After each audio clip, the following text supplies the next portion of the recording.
Okay, so basic stuff first. So let us understand what exactly bioavailability means. Now, when we eat food, it passes through a lot of process. So first process that the food goes through, apart from the cooking stuff and all, but the first process that our food goes through is the mixture of saliva whenever we, chew the food.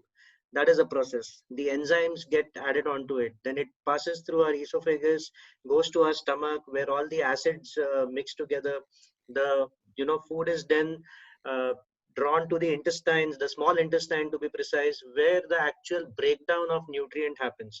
Now this breakdown of nutrient happens because of a thin hairline, I would say ensemble called as villi. Now these villi are responsible for the absorption of the nutrients from whatever food you have eaten. Now, when we talk about the word bioavailability, it basically refers to the release of nutrient from the food and its absorption in the intestine. So the point to be noted, or the key message that we want to pass on here, is nobody can give the guarantee of exactly how much nutrient absorption takes place in your intestines. So bioavailability zarur dhyan mein rakhna. So we'll be talking about this term when we go to the FAQ. So let us understand what exactly protein is. So I'll just take you to one of the statements which was made by none other than NASA. So it is said that whenever the cosmic laws decided that there should be life on Earth, that point in time, the first living thing or the living element that came into existence was amino acid. And amino acid, jise hum normal language may we call it as a protein. And that gave rise to single cell organisms, and then multi-cell organisms, the dinosaurs, and so on and so forth. And finally, we are here, the human beings. So when we talk about proteins, we also need to understand in the overall nutrition philosophy, where exactly does it belong. Now on the right hand side, what we have tried to show you is treat it as a basic composition of your dinner plate, or the food that you eat. Composition of your plate: 40% of your plate should be carbohydrates, and we will recommend that if you are on a weight loss, fat loss journey, it should be complex carbohydrates. Second, 30% of your plate should compromise of good fats. So good fats might be something like omega-3, which typically comes from supplements. Good fats also might mean that you have some fish related food in your plate. It might also mean desi ghee, and so on and so forth. Avocado and olive oil, and hell lot of stuff comes there. Flax seeds and all. Last but not the least, 30% of the remainder should be proteins, and preferably it should be class 1 protein. We'll be talking about the terms associated with that, the class and the PDCAS, what exactly they mean. So protein has its own place in the global nutrition philosophy. Why? Because protein is the basic building block of our body. It is found throughout the body. It is in muscle, it is in bone, it is in skin, hair, virtually every other body part or tissue. Also, lot of the chemical processes that happens in our body, the digestion, the breathing, the hemoglobin, the oxidation process, etc., proteins also make up all the required enzymes that power such chemical reactions. And hemoglobin itself is a protein. At the end of the day, hemoglobin is a protein. So at least 10,000 different proteins make us what we are and keep us that way. Okay, so 9 amino acids, will not go into the technical part, but there are 9 amino acids which are called as the essential amino acids. The essential amino acids are those which our body does not manufacture. ये proteins जो है, जो 9 amino acids है, ये हमारे शरीर में नहीं बनते.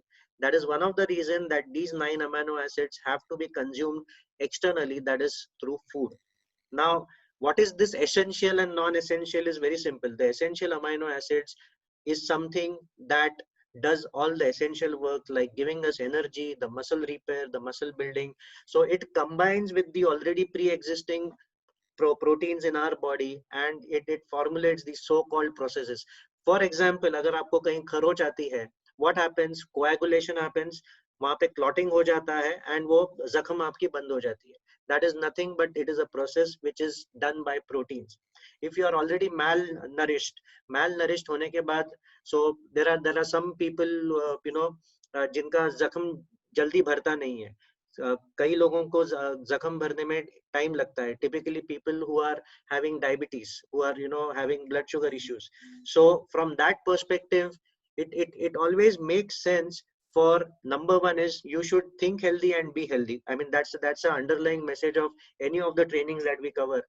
But coming back is understand that protein is everywhere in our body. Okay, so again when we talk about digestion of these 9 essential amino acids, bioavailability comes into picture. So if I eat dal and chawal does not give me all the 9 amino acids. Similarly, dal does not give me all the 9 amino acids, but combined together, dal chawal gives me a complete protein, that is the 9 amino acids. But it is a simple carbohydrate, it is very high in calories, and so on and so forth, and so on and so forth. And har ek ka goal ke hisab se the foods they get calibrated. Okay, so moving on. So when we talk about the different classes of protein, so we just want to note about one thing. When we talk about the class of the protein, it is either class 1 or it is not class 1. उसके अलावा अपने को कुछ ध्यान में रखने की जरूरत नहीं है. Either protein class 1 है या non class 1 है. So Advait, do you want to add some points over here? Yes, sure, Prasanna. Yeah. Yes, so just to summarize what Prasanna said, very, very important points to note for everyone. Our body is made up of protein. Okay, so Prasanna has highlighted 3 macronutrients in the global nutrition philosophy, that is carbs, fats, and proteins.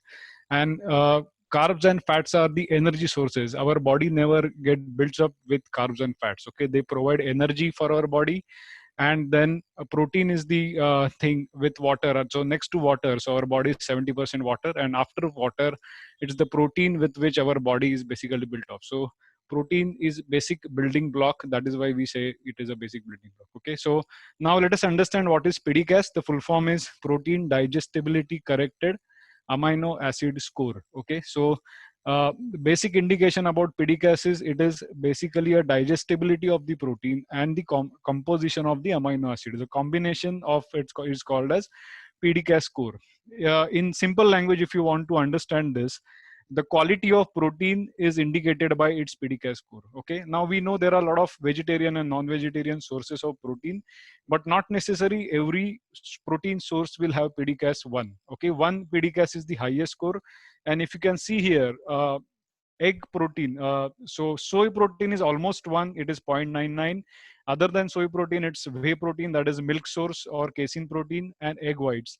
So the PDCAS score for all these food sources is exactly 1, and all these are class 1 proteins, meaning you get all the essential amino acids, 9 amino acids from this food source. But if you see other vegetarian sources, the PDCAS score is less than 0.7, which most of the time we consume either in insufficient quantity or in sufficient quantity, but the PDCAS score is less than 1.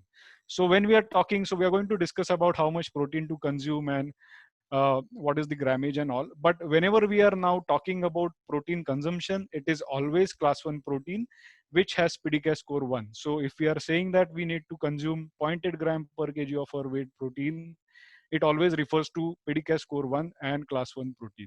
Okay. Yeah, so that is the basic understanding about protein. Now let's move ahead. Now, why protein? So when we understand or when we talk about protein, the only thing we see in front of us is a bodybuilder or a person with having good muscles, and we directly relate protein with muscles. But other than muscles, what are the functions in protein? As I said, protein is a basic building block, and there are 10,000 different types of proteins which make our body. Okay. Now, unlike plants, so plants can make their own protein and they can grow, but unlike plants, we need to consume these proteins from outside. And the reason is all our cells, tissues, if you take skin, if you take bone, bone marrow, and everything consists of protein. Okay, our enzymes and hormones, it is also a protein. our hemoglobin is a protein. Okay, so all the essential components which are required for our survival, it is protein. Okay, as I said, other than carbs and fats, which are just the energy sources, that is only there is only one macronutrient which basically makes our body, and that is a protein. Okay, so 9 amino acids which Prasanna mentioned, which are typically essential, which our body do not synthesize within. Those are like histidine, isoleucine, leucine, valine. Okay, so they are basically ending with ine. So whenever you are seeing a word ending with ine, it is generally referred to as a protein. Okay, now go next. Now let us understand. Now I can relate this very much with my own case. So 4 years back, when I was not in the fitness journey, or I was not at all working on my health, so for last 15 20 years, so I was having a fear about protein. And why this fear? So I used to think a lot, why did I have that fear? And the answer I got is, every time protein is advertised with by a gym people, and they are always related with bodybuilders. Okay, so whenever you see any protein supplement advertisement or any gym advertisement, they always basically relate all proteins. It can be chicken, it can be eggs, but they always relate it with big bodybuilders. Okay, and it's not our cup of tea. Basically, individual person need not become a bodybuilder every time, and that is why we start thinking that it is only related with bodybuilding. So when I used to go to gym, the gym person used to talk to me in terms of 12 eggs, 20 eggs. You should eat 20 eggs per day, 12 eggs per day. You should take this protein supplement and that protein supplement. And he always mentioned everything related to bodybuilding. Okay, so that basically builds up some fear within us, and then we basically get reluctant, and we basically understand, or we basically termed it as, it is not a normal in a day-to-day life. Okay, only if I'm going to gym, only if I am working on my muscles, only if I want to become bulky and bodybuilder, I need protein. So that was my mindset, and with that mindset, I usually used to ignore proteins. And then I hardly means, if I calculate my protein intake that time during in my whole day, it was hardly 10 to 20 grams. And because of that, I had lots of health issues, but I will talk about it later. Another thing we need to understand is, our Indian meals, they are never basically designed as per the global nutrition philosophy. They are generally carb based. They are we prepare them as per the taste, as per the availability, as per the convenience, the crunchy, and then aroma and everything. But we never focus on the global nutrition philosophy while designing or cooking any dish.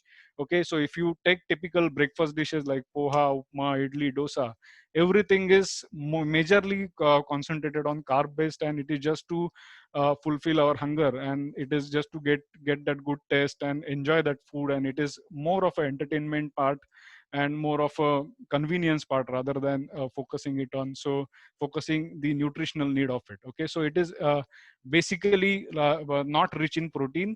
And generally, if you see, every Indian is deficient in protein. Now we are going to talk about many reasons and many pros and cons of having protein and all, so in further stages. So Prasanna, can you go next?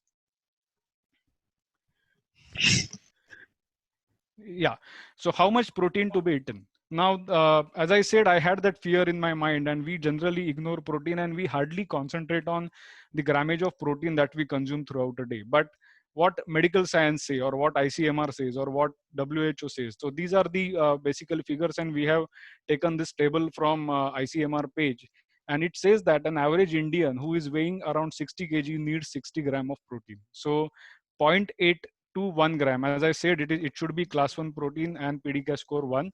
So zero point 0.8 to 1 gram of protein is basically required by a normal person. Normal person means he is waking up, he is might be going to morning walk, then he's doing his 12 to 14 hour job, then he's coming back home, he's having dinner, and he's simply sleeping. So he's living a normal life.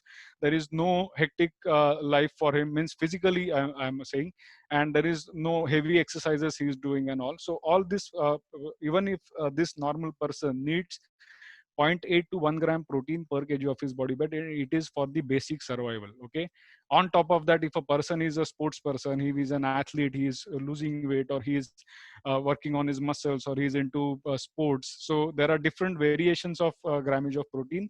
And right from kids to adults to senior citizens, everybody needs protein as per their age factor and as per their requirement. Okay, so typically in senior citizens, they need more protein, because one thing is their metabolism is slow, they do not eat a lot of food, and they are generally deficient in protein, and at that age they basically start losing their muscles. Okay, one more thing we need to understand is the class 1 protein, if we do not consume from outside, it is essential protein, so body cannot survive without that class 1 protein. Okay, and if we do not consume it from outside, body can eat the protein which is available within. So if you are not working on your muscles, if you are not doing exercises, and then those muscles are not in use, so we have listened, we have heard this term called lose it, use it, or lose it. Okay, so if you are not using your muscles and not giving class 1 protein from outside, body is going to consume those proteins from within, and body will break down all the muscles, and you will see a muscle loss in that case.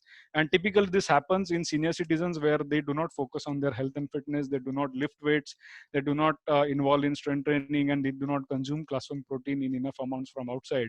And typically after the age of 35, we start seeing a decrease in our the muscle loss, and then low stamina, lethargy, and all those things. So these are the signals that we are losing muscles and we are not consuming enough proteins. And Advait, I'll just add one point here. I mean, senior citizens is absolutely correct, but in today's world, based on the kind of lifestyle that we people are leading, typically average lifestyle any person leads is sedentary. And Yes. in case of sedentary lifestyle, no physical activity, no adequate diet, uh, it, the cannibalism that you mentioned about, that our body eating its own proteins or eating its own muscles, is something that is started happening from the age of 30 itself. So you Yes. don't need to wait till you become old for this effect to happen. Yeah, and big problem is we think that we are not we are having sedentary lifestyle, we are not doing exercise, so we do not need protein, but the body uses the protein within, and then it basically adds into a lot of health issues. So I think bottom line is, whether you are working out or whether you are not working out, the recommended daily allowance to have class 1 proteins is 0.8 grams at a bare minimum.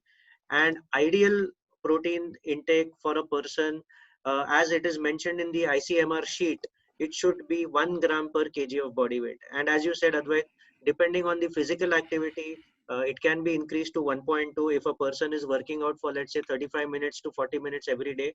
Yeah. That protein actually goes up for people who lift weights, preferably around 1.4 to 1.7 grams per kg of body weight, and so on and so forth. So when we talk about something called as excess protein, as per the American Heart Association, anything which is twice.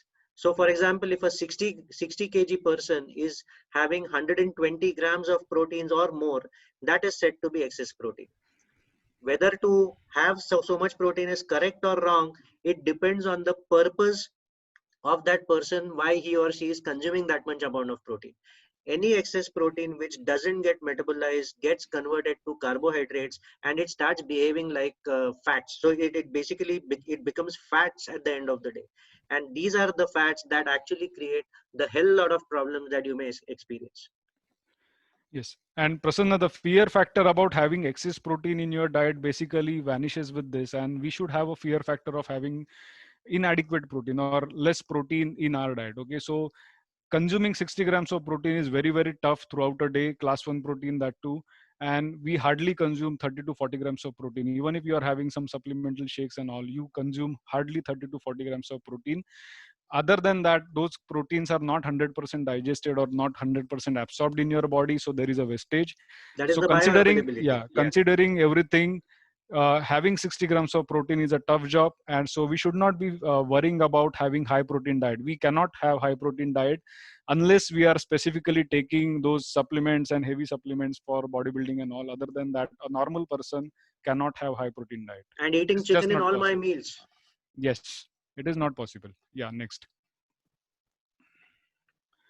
So when we talk about protein deficiency, now protein deficiency, as per one of the news publications that came, I think 8 or 9 months ago, it was reported by Times of India itself that protein deficiency actually is the number one problem for all the Indians. So it got the number one status. It overtook diabetes as well as tuberculosis as the number one killer in India. And it is very, very important to note that especially young children in India, don't get enough protein due to food insecurity. Now food insecurity is something, it is a major problem. There are a lot of elements that result in this food insecurity. One is the manufacturing of food just to meet the demand. So demand supply ka ratio pura screwed up hai. We are a population dense country. We not many people are above a certain uh, many people are below the poverty line, you can say that. And the kind of focus on agriculture, the government support to it, all these things actually matter. So day by day we are improving, no doubt about it, but there is the climate problem. Suddenly we have rain, suddenly we don't have rain. So all this food insecurity is something which is creating a lot of problems in India. And when we talk about the harmful effects of protein deficiency, so it is as simple as what Advait said: cannibalism in your own body, okay, for not having adequate protein, and that results in decreased immunity. So while in fact I would want to add this, that if you are sick, if you are not feeling well, your protein intake should actually go up. It should not be brought down. You should not be eating or hogging on the sugary stuff. You should not be eating sweet stuff. You should not be having fruit juices. You should be having the 9 essential amino acids, because those are the ones which are going to save you at the end of the day. And ultimately the protein deficiency results in something called as oxidative stress, which might result in ultimate death. That is the stark reality, and this is the reality. So we have to have everything balanced, and that is exactly what we are moving towards right now. So what is the best time to consume protein? Many of our people ask them. So one is, uh, always eat a variety of protein rich food. So even if you are taking supplements, you limit the supplements to once or twice a day, that's it. But around in 6 meals, once or twice a day supplements is good enough. All the other 4 meals should obey the nutrition philosophy of 40% carbs, 30% fats, and 30% class 1 protein. So protein should ideally be spread out through evenly throughout the day. Okay. People normally tend to get most of their protein during evening meals and the least at the breakfast. So many of you who are following our program, we exactly try to alter that. So we normally recommend you a meal replacement shake which is protein rich in your breakfast, rather than having it at any time of the day. That's when your body is actually ready to absorb all the nutrients. So as I said, so now when we have come to the word supplement, so let's talk about the supplements also. So Advait, about the supplements part, what exactly are your thoughts? Now, when we talk about these protein-rich supplements, there are basically two categories, right? So one is something which is a meal replacement, which again is in line with the global nutrition philosophy, and the other part is something which is called as a pure whey protein. So you would want to take care of this, Advait? Yes, definitely. Now, as you said, it should have a purpose. Okay. Now, there are some people who are in sports or who are working on their fitness or higher level of fitness. Now, they need more amount of protein, and in each and every meal they cannot have carb based meal because they need to take care of their weight, they need to take care of their sports performance, and also, so for these people the specially designed supplements are there which are basically low in carb and high in protein. But as you rightly said, our overall meal throughout a day should be balanced enough, and you should be having enough complex carbs, good fats, and good proteins, everything. It should not be concentrated just on protein. So if you are having 90% protein and just 5% carbs, 5% fat, it is not going to work for you. Okay. So your body will respond well if you have 40 30 30 ratio. And I believe everybody who is attending this session, they all are like normal people, nobody is doing bodybuilding and all, so we all need 40 30 30 ratio. And for that, the meal replacement shakes. So if you are talking about supplements, the meal replacement shakes which are having complex carbs, good fats, fiber, and protein, that too class 1 protein with pdca score 1, it is going to help a lot. Okay. Now understand why do we need supplements. If you take my personal case, I do not eat eggs throughout a day. I hardly eat maximum 4 eggs, that too only one egg yellow. I do not eat chicken frequently. I hardly sometimes, or I hardly eat chicken. Okay, in such conditions, basically I do not get class 1 protein from outside through these food sources. Okay, now we know that even milk source is not good, because if I try to get all the requirement of protein, now my weight is 67. Now if I try to consume 67 grams of protein through milk source and vegetables, I will have to drink 1 liter of milk throughout a day. I do not drink that much of milk because it has other side also. So one, we need to understand that any food will not be there with a common, or with a only one nutrient, macro or micronutrient. It will have a combination of all the nutrients. And then if I take more of a chicken and red meat in my meals just to increase my protein intake, there is when you lift the one end of the stick, the other end also get lifted. So I will start getting more of a cholesterol problems, or high calorie problem, weight gain problem. All the problems will also come along with it. So I need to balance my calories, I need to balance my food composition, and I need to balance my protein grammage also. So for all these problems, to take care of all these problems, supplements are designed. And nowadays we have a very advanced science which basically gives us a very classy proteins which are completely natural, completely taken from ways of pro sources, or milk sources, or soy sources. We have a technology which gives us protein isolates. So protein isolate means the unwanted part of any material is removed. So if you talk about soy protein isolate, that means the unwanted material of soy is removed and only protein is extracted. So we have such kind of a technology which basically gives us 100% safe supplements which we can consume. And we are going to talk about the supplements which we shouldn't be consuming in the end. But right now, let us talk about meal replacement supplements, which basically work wonders. And one more thing we need to understand is, when we need to control grammage of the protein that we eat, we basically better get help from supplements. Because when you eat 100-gram chicken, you do not have any control of how many grams of protein you are consuming. Or when you don't even know whether you are consuming 100-gram chicken or it is 120 grams. But when you take a supplemental shake, it is quantified, and you know that you are getting maximum of 25 grams of protein from that shake, and that too PDCAS 1 and class 1. So sometimes taking supplements has some benefits, and we basically leverage on those benefits. And one more thing, Advait. So if we talk exclusively about weight loss, now when we come to weight loss, or even fat loss for that matter, the basic thumb rule is no protein optimization, absolutely no fat loss. Please write this down somewhere. This is a fact. Again, this is done, the optimization of protein is done keeping the 40-30-30 ratio in mind. Now this is exactly where the calories come into play. So meal replacement supplements, which are generally low calorie full meals, are recommended. So don't confuse the meal replacement shakes with the protein shakes. They are completely different. Yes. And the reason why we say that no protein, no fat loss is because whenever you are not eating protein, we are basically, there are only two options left. One is fat and one is carbs. Now we cannot consume more fats. So if you see fatty food, we cannot consume more, because you will not feel good after having heavy fats. Okay, so we end up with having more carbs. So if we are not consuming proteins, then it's a carb. And then we are going to go on a toss in terms of our calorie management. So it's a simple formula: no protein optimization, no fat loss. Yes, Prasanna, we can go next. Yeah, I think this is good. So let's do a small comparison here. Yes. Now this is an important slide. So I was talking about supplements, and I was talking about some kind of a supplements which we shouldn't be or never be consuming.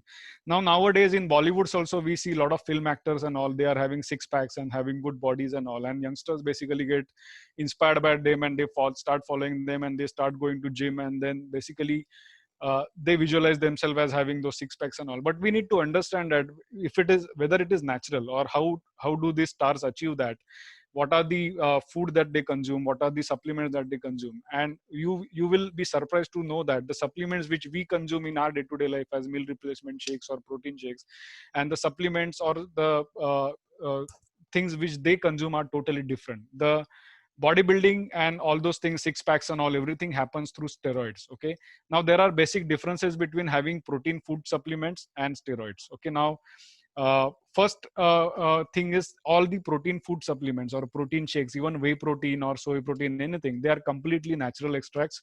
They are taken from either of a plant source or milk source, Okay, they are never unnatural. Whereas the steroids or anabolic supplements, which are basically artificial hormones, which are secreted or which are injected in your body just to get that pump up effect and have bigger muscles and all, they are generally chemical based and they are artificial hormones. So it is so definitely the food supplements which are natural will never have any side effects, but the steroids will always have a lot of side effects. So Okay. Advait, it is something similar to what we call, when we were young, we used to eat something called as Chavanprash, if you remember. And Yes. Chavanprash was something which was a supplement because Yeah. it was made out of active ingredients.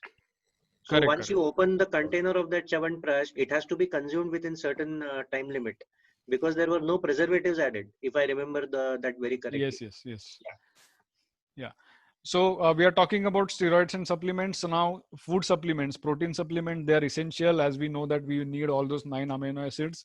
Steroids are not essential. We do not need them. But if you are doing bodybuilding, if you want to pump up body, if you want bigger muscles and all, artificially you need to inject them in your body. Okay, which is not a good practice.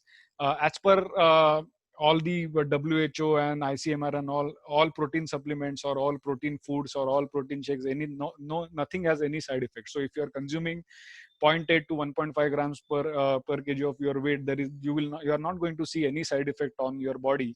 But steroids will always have a lot of side effects, and they are very, very dangerous, and they can be fatal also. So many times when we see these news that the XYZ person, he was going to gym and he suddenly died and all, generally those people consume unwanted supplements which are steroids and which are completely unnatural. And if you are consuming natural food supplements, it is medically safe and medically sound. Okay. uh, Food supplements can be consumed by anyone, right from kids to senior citizens. Everybody need these proteins, and if you are consuming it through supplements also, there is absolutely no harm. Your body should get zero point 0.8 to 1.5 grams of class 1 protein. Now source you need to decide as per your weight goal, as per your food availability, as per your culture and all. So it is completely your choice. Steroid generally not consumed by a normal person. All those actors and Bollywood stars or maybe bodybuilders and all, they consume it. These injections are very, very costly. A single injection can cost from 50,000 to 1 lakh rupees. So it is not basically not at all managed by us. Okay. So all the food supplements are generally approved by FSSI or food safety bills or government and health ministries and all. But these supplements, anabolic steroids and all, they might have some banned substances, heavy metals, artificial steroids, which are not approved by all these medical bodies. Okay. So these are the basic differences. And just remember that we are never going to consume any kind of a steroid, whatever we consume. So we typically consume Herbalife meal replacement shake. It doesn't have any kind of a steroid, any kind of a heavy metal, any kind of a chemical which is going to suppress your appetite or which is going to boost up your muscles. Even if ladies are consuming this, they are not going to get those male kind of muscles and all. It is completely managed by different hormones and all. So do not worry about it. They are going to keep you healthy and they are going to keep your fitness up to the mark. Yeah, Prasanna, go next. So let's take a look at some of the frequently asked questions. Yes. Now, this is something that, I mean, to be very honest with all of you, we had these questions in our minds also. I mean, there is no, we are not, different than everybody. So, Advait, I don't work out how much protein should I be eating. I believe we answered this question. Yes. I do not have any organ ailments as such, but I lead a very, very hectic lifestyle because of my work schedule. So, how much protein should I eat? So, as far as the grams of protein that you should eat is concerned, you should have minimum zero point 0.8 gram per kg of body weight. But my friend, the hectic lifestyle itself is going to mess up all the other things. You are going to end up with a tummy, you're going to end up with a lot of fats, you're going to end up with a completely screwed up glucose cycle, and eventually you're going to come to us for weight loss or fat loss. So if you have a hectic lifestyle, just try to make sure that you maintain it as an active lifestyle. In spite of being hectic or whatever, you find time, you make time to do a lot of activities, physical activity, drink water, sleep well, and eat at least 4 or 5 meals a day. You don't need to go for anything else. I smoke and drink occasionally and regularly. So how much protein should I eat? My friend, you should not worry about the protein. You should be worried about the smoking and drinking occasionally or regularly what you do. So we had this question, but I felt that we should put it because the fear of protein sounds much higher than the fear of smoking and drinking. It is so stupid. Does excess protein result in constipation, Advait? What is your thought on this? Yeah, it definitely not. The main thing that I observed in many people that they do not drink adequate water. So they are aware that the fiber is good for digestion, and if you have constipation, eat a lot of fiber, and also they keep on eating a lot of fiber. But the water intake, I've even seen people who drink just half a liter water per day. And if you are drinking anything less than 3 liters, you are putting your kidneys on risk. The entire body will be on risk. Your body will start retaining water. It will start retaining toxins within your body, and you will have a lot of side effects of having less water. So it is when you are having a point. So whatever is the nutrition philosophy, it is basically supported by 3 to 4 liters of water per day. So on an average 1 liter water per 15 kg of weight.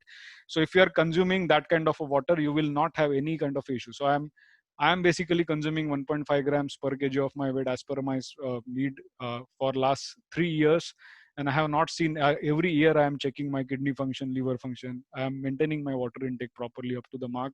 I have not seen any kind of a issue whatsoever. Yeah, and one more thing is that even if you're an athlete, the protein shakes per se is not going to improve your performance. It is going to improve your endurance, the muscle repair capability, etc., etc. But the performance improvement is dependent on a lot of other factors. How Yes. much vitamin C are you taking? How much vitamin B are you taking? Are you taking glucosamine? Are you taking omega-3 fatty acids? Are you following a proper lifestyle? Are you sleeping well? Are you staying hydrated? So if you're an athlete, all these factors will come into picture. How many night outs, how many night parties do you do? All this is going to impact your performance. Yes. Does excessive protein intake cause damage to liver and kidneys? Answer is no. The protein intake per se does not cause any damage to liver and kidneys if they are completely food or made from food sources. But if you are already having a pre-existing kidney or a liver condition, you should be consulting your doctor before starting to consume any sort of supplements. Mark this, because many of the people who come to us, they don't even know that their kidney function is all screwed up. They don't know what the EGFR values are giving. They don't know what their liver function tests have resulted in, how much bilirubin is there in their, so all these things they don't know. So it is better. So if I would add a thumb rule here, if you are above the age of 30, it is better to get yourself routinely checked up every 6 months if you are having a very, very bad lifestyle.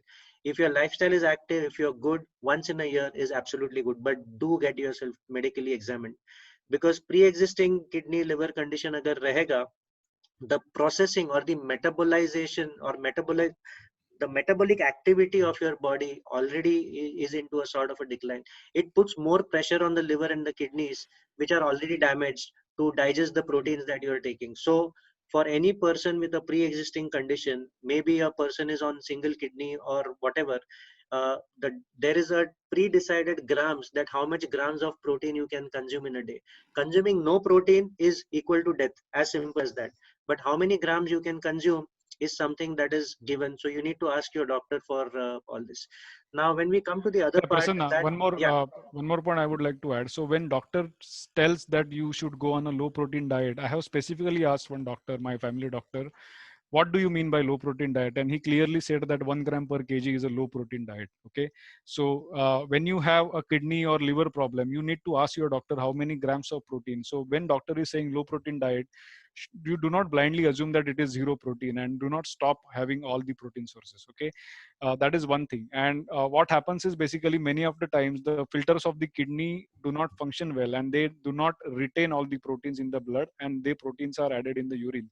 So that is the problem that happens because your kidney is already not functioning properly and the filters are damaged. But having protein will never damage your kidney. So bottom line or underline this statement that you need to ask your doctor how many grams of protein I should be having with this kind of kidney function.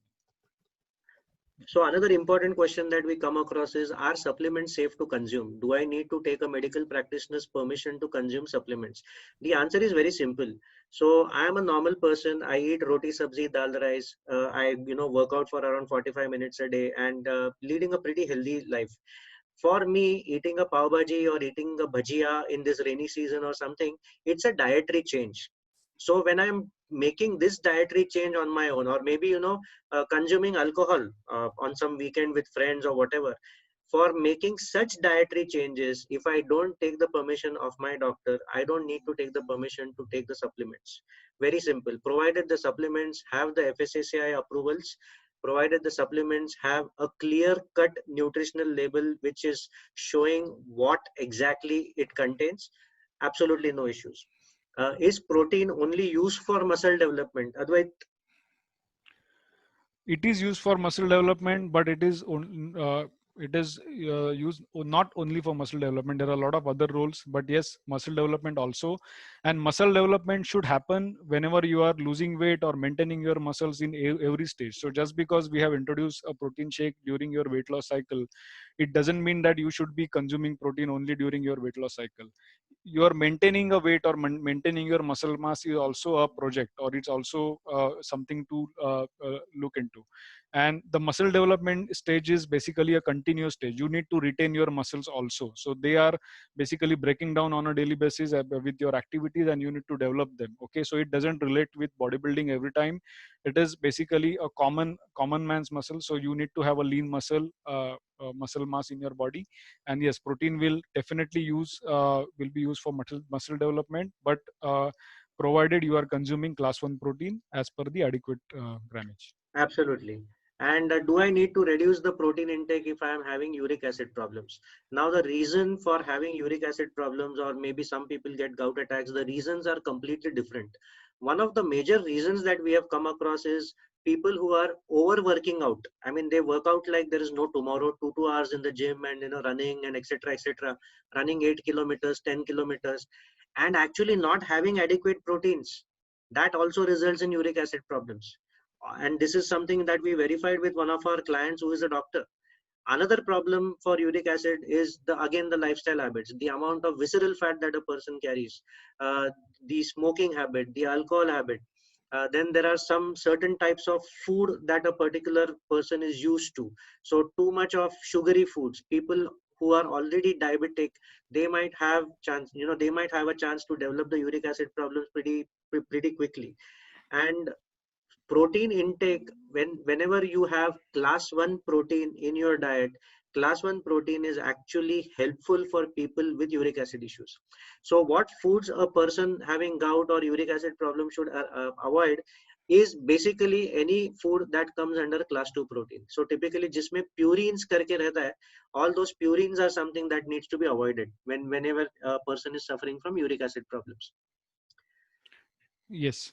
And one more thing, that if you are having uric acid, it might happen that your kidney filters are not working well, and they are basically not allowing uric acid to get basically filtered out in urine. So that might cause a uric acid problem, or your uric acid production is very high. So as Prasanna said, the major issue is obesity and high sugar food, high simple carb food.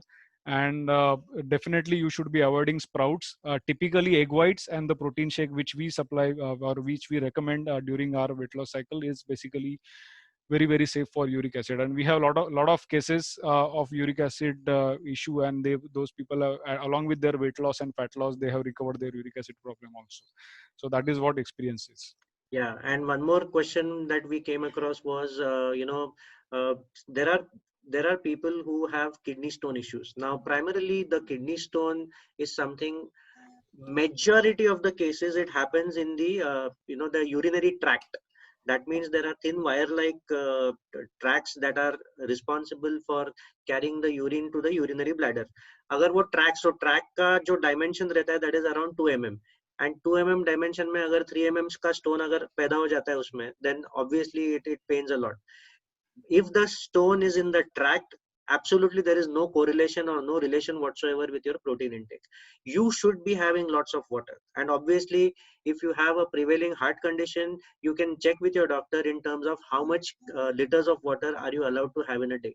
But yes, in the rarest case, if the stone is actually in your kidney, then you need to consult a physician. You definitely need to consult a nephrologist, that is a person who looks after the kidneys. And the last but not the least, so should I need to consult anyone specific before optimizing my protein? Yes, you need to consult us. We are your coaches. You need to consult us in terms of how much and what should be your protein intake, because we have a habit of understanding your medical history also. We will not give you anything which is like one size fits all and just off the fly. We have the adequate study, we have the adequate knowledge. And the biggest thank you that we want to give with regards to this session are to our doctor customers. We have doctors who are, working in the Ayurvedic department, homeopathy. Some of them are MBBS, some of them are MD. We have had a chat with quite a few of them before we even decided to take this session. So a very, very heartfelt thanks for sharing all your experiences and observations with us for this.